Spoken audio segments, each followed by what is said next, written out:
Hi, this is Isabella Breda, the editor-in-chief of The Echo, Cal Lutheran's student newspaper. When President Lori Varlata took the helm at Cal Lutheran in September 2020, she inherited a series of anti-racism initiatives that were in the works under former President Chris Kimball. Our reporter, Vic vonBerg, got the chance to speak with a student leader from BSU and President Lori Varlata to hear about the university's anti-racism progress. Welcome, Vic. So I'm Vic vonBerg, and I'm a senior here at Cal Lutheran, graduating this semester, and I'm a communication major. Cool. Well, welcome. Thank you.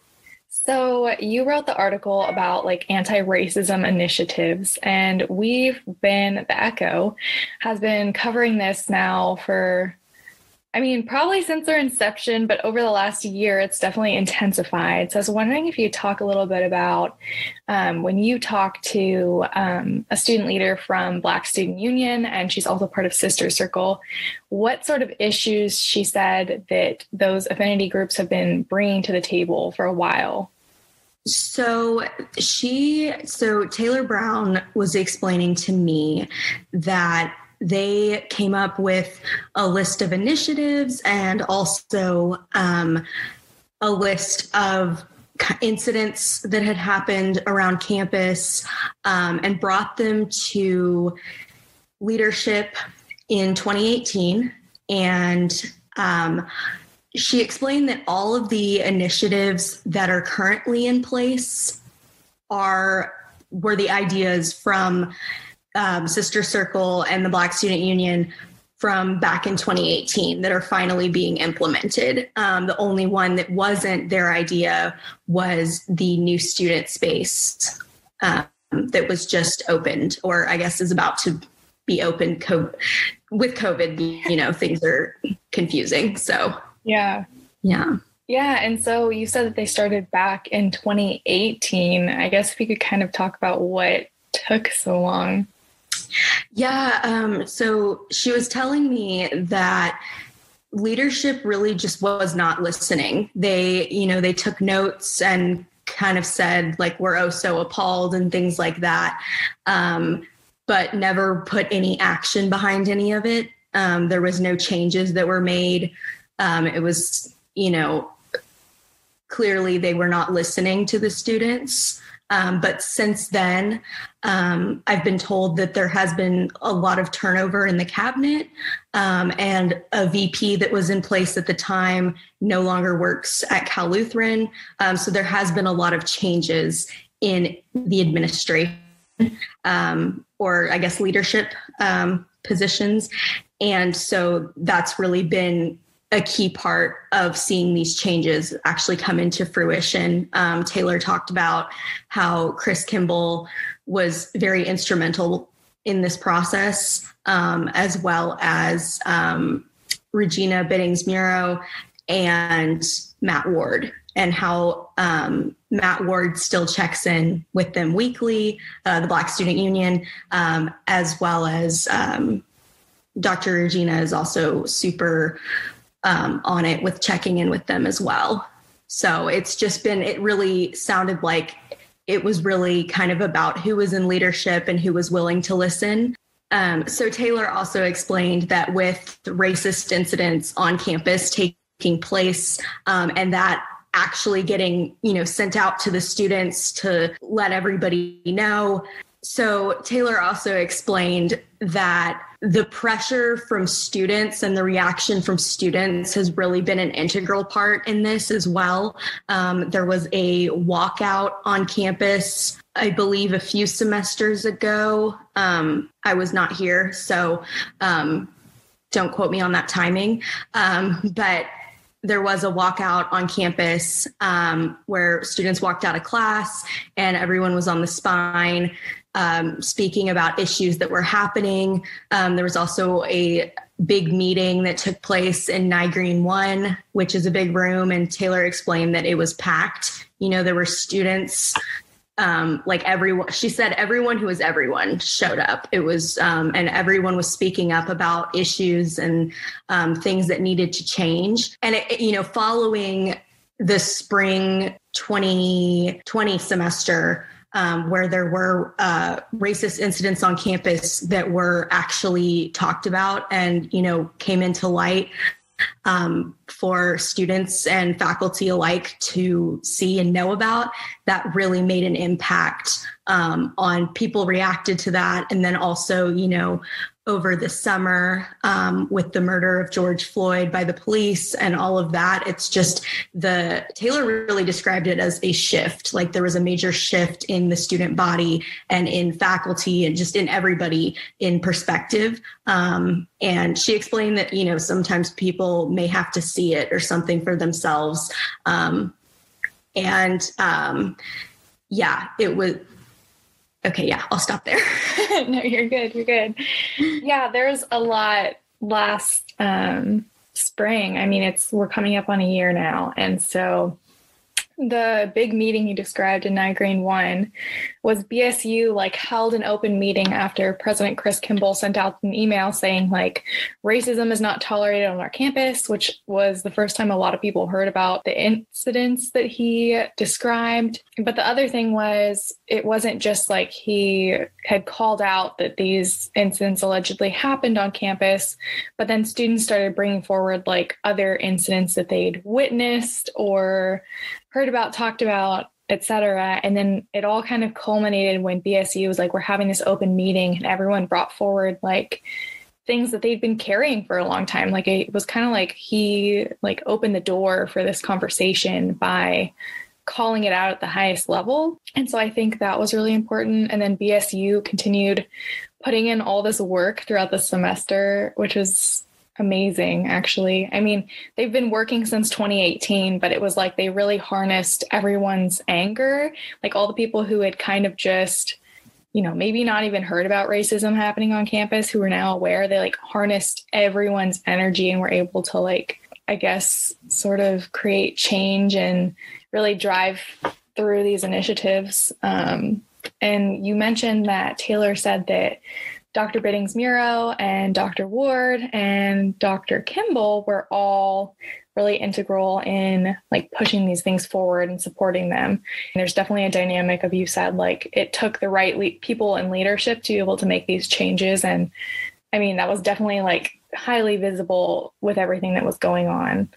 And so that brings me to my next question, which was President Kimball was credited with getting the initiatives underway, really pushing those through. So what is President Varlata, our new president, saying that she's bringing to the table? So President Varlata has previous experience at her last institution, which was Hiram College, where she was president, in anti-racism initiatives. And, she talked a little bit about that and how a key thing for her is building relationships. She really described that, it's a lot harder to build relationships in the midst of a crisis, whereas it's really important and a lot easier when you build them ahead of time before any incidents or issues take place or come up. So that way, if things do spiral out of hand, then there are already those relationships in place to work together to come up with the best solution and having plans in place. So she spoke to her background with that. And she also said that she was well informed of the initiatives that were put in place while Dr. Kimball was president, and kind of what that looked like. And so, and she was informed of this before she became president, a few weeks before she came into the role. So she was briefed, and then she explained that, ever since she's become president, she's been working at getting to know different groups on campus, affinity groups, and she's met with the Black Student Union and things like that. So she's really focused on building those relationships. And she also emphasized that she's really open to students. She would love to meet with students. She's done a lot of, or several, I think her words were more than a handful of walk-in talks with students where they'll be socially distanced, with masks, and go for a walk outside through campus and just talk about any issues. She said, several of them have been about anti-racism initiatives and such, but she said then also there have been walk and talks about other things too, and she wants the students to know she's here. And she definitely seemed really passionate. She kind of walked through how there's been progress made on every single initiative thus far.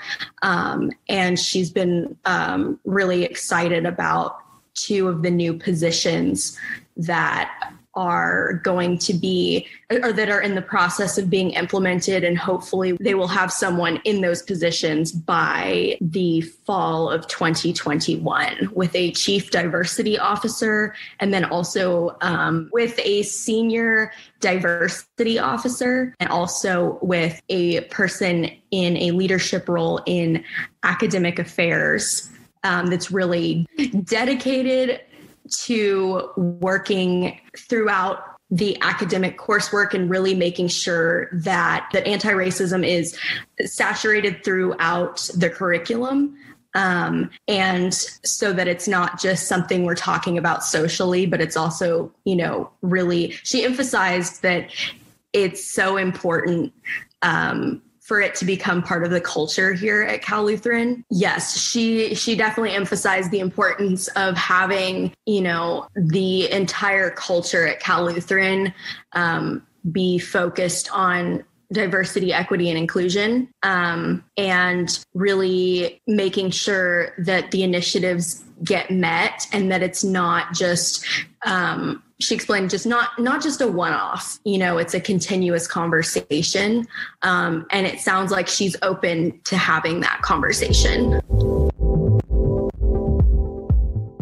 This podcast is sponsored by Wild Art Gallery. Wild Art Gallery is the go-to virtual gallery for Native American art. The online gallery fuses modern and heritage art with something for collectors of all interests. With Valentine's Day quickly approaching, a unique handcrafted piece from a Native American creator is the perfect gift for that special someone. Head to wyld.gallery/shop/ to check out their current offerings.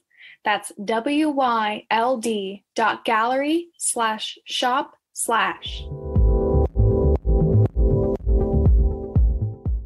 And I think it's important to note that, in the fall, she was obviously entering a new role. So she was only 4 weeks into her tenure as president when she got this letter from the People of Color Collective, which is a faculty and staff affinity group, people of color, that pretty much advocate for issues that affect people of color on campus. But obviously it benefits the overall campus culture. And I think that was something that they were trying to emphasize when they sent her this letter. They sent it to her and the Board of Regents as well. Basically just outlining these issues that they've pretty much just had to deal with for years. So one was the construction of the Gallegly Center, which Elton Gallegly was a representative who was openly against immigration. And obviously as an HSI, that was hurtful to see. That was one of the things that they pointed out was something that they would either just to be addressed and condemned. And then they outlined other goals to have a person who is on the cabinet who represents people of color or can be a voice for them and advocating at the highest up levels, and things along those lines that they brought to her attention. So she had heard about all the initiatives that Kimball had started, plus the student walkouts and student advocacy for racial equity on campus. And then she was kind of given this letter in addition from the People of Color Collective.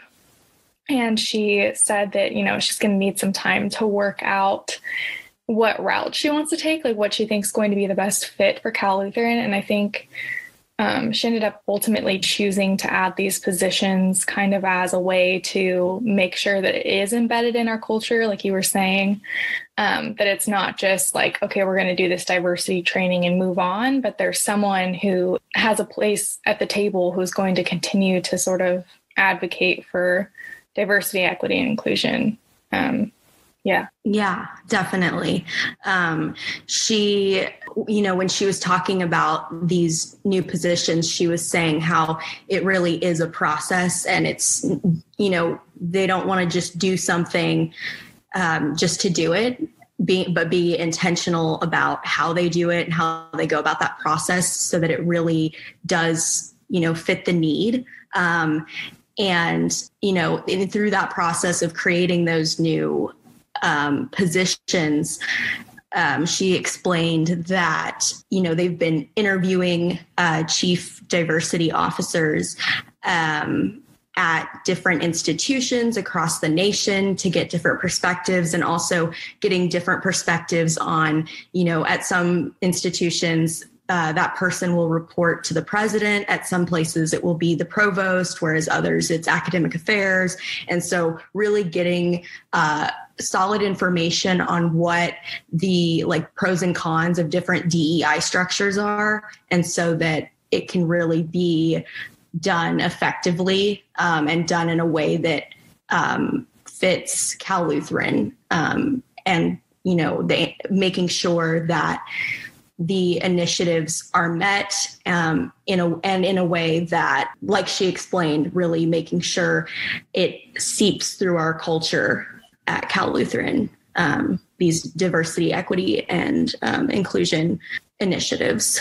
Yeah, and I think everything that you've said sort of shows the effort that's gone on behind the scenes that I don't know that everyone sees. Just the fact that, administrators have been engaging with chief diversity officers at other institutions to sort of get an idea of what it would look like. I think that there's been a lot going on behind the scenes. Obviously, there's still a lot of work to do, but these are positive moves in the right direction. And so that brings me to my last question, which is, what are some of BSU or Sister Circle's goals that have yet to be met? So Taylor Brown was explaining that the main, the one thing that really has yet to be done on campus that was part of their initiatives is having a dorm, or at least a floor in one of the dorms, specifically for Black students, to be a safe space. So Taylor was explaining that, there have been issues that have arisen due to cultural differences between roommates and things like that. And, she's had friends that she says have had terrible experiences and probably wouldn't have left CALU if they had a Black student dorm. And so that the dorm can be a safe space, because she said, it's like when you're going through college and you're being an adult, life's hard, and not even being able to feel safe in your own home is awful. Yeah. Oh, I guess the other thing that you did write about in your article was that Taylor highlighted that there's already different dorms for specific interest groups. So there's the Global Leaders Community in Kramer, which is for students who have either studied abroad or are international students who want to just sort of share their experiences and have people with common worldly mindsets to live near. And then there's the STEM hall, which is Conejo, for people who are in science, technology, engineering, and math sort of majors who maybe are really studious and need people to bounce ideas off of. And so they all live together. And so she was saying it's the same sort of idea is you want to have people that you have common ground with to live by so that you're comfortable in your college experience. Exactly. Yeah.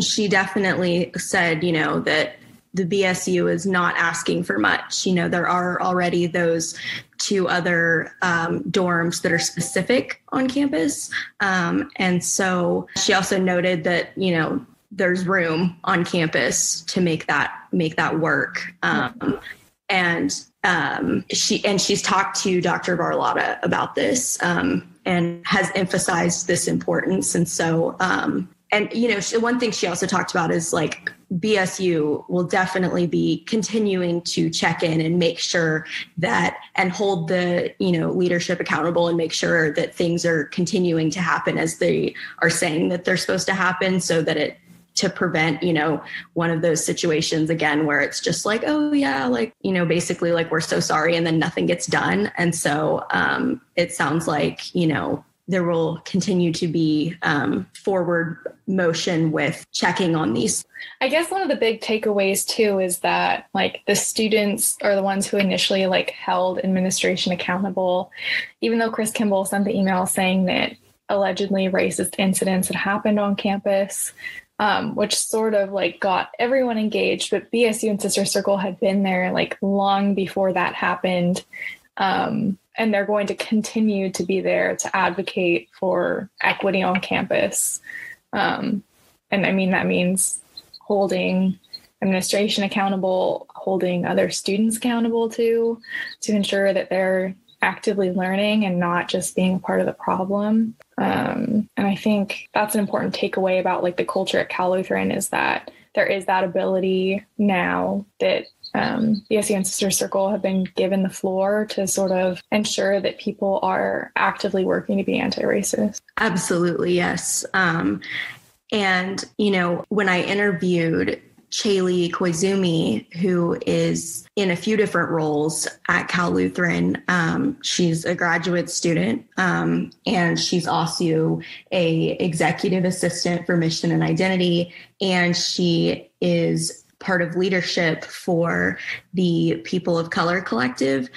She really talked about how the students are such an integral part to anything that is done at an institution, at a university, and how when students talk, especially, you know, like Taylor talked about strength in numbers, you know, like when students speak up, like that's really when things will get done. And it seems like, you know, again, bringing in again what Taylor said about how having things like the walkout and things like that really helped the university to see, you know, this is an issue, and, you know, people are not going to let this happen anymore. And I think that's where Taylor really brought up like how allyship is important, and how having, you know, that walkout was successful because so many people joined, you know, everybody joined. It was a collective effort, and how that's a really important part of this work and making changes. So, yeah. Yeah. Well, thank you so much for your time, Vic. Yeah, thank you.